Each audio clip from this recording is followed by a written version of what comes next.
The Reserve Bank of India Governor Shaktikanta Das said today that with the easing of lockdown restrictions, the Indian economy is showing signs of going back to normalcy.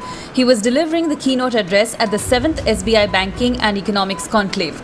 Das also said the central bank was prioritizing on both growth and financial stability and has taken several measures to protect the financial system and support the economy during the coronavirus crisis.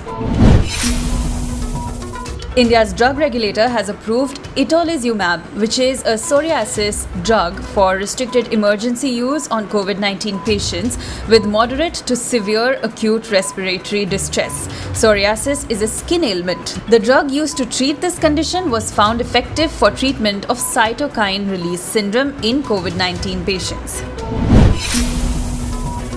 In a shocking development, a 25-year-old doctor on COVID duty was harassed by a mob of protesters in Kerala as she entered a containment zone in her car only to find the gates of the rural health centre locked. When the driver rolled down the window to reason with the mob, a protester put his head inside and cuffed at the passengers. Health Minister K.K. Shailaja condemned the incident and assured support to the medical team, which is now in quarantine. Chief Minister Pinarayi Vijayan called the protests politically motivated.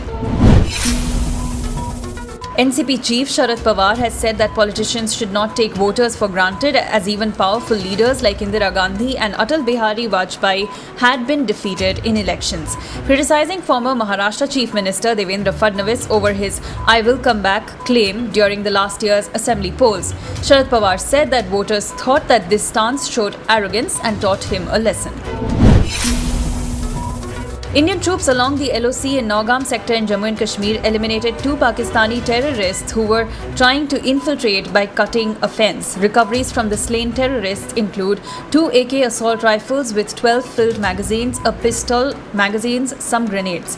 Troops have also recovered about 1.5 lakh rupees in Indian and Pakistani currency. Search operations is still underway.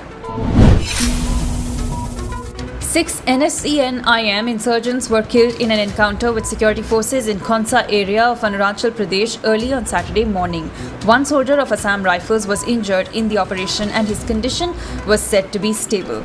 NSCN-IM is an insurgent outfit fighting for a separate homeland for Naga people for the last several decades.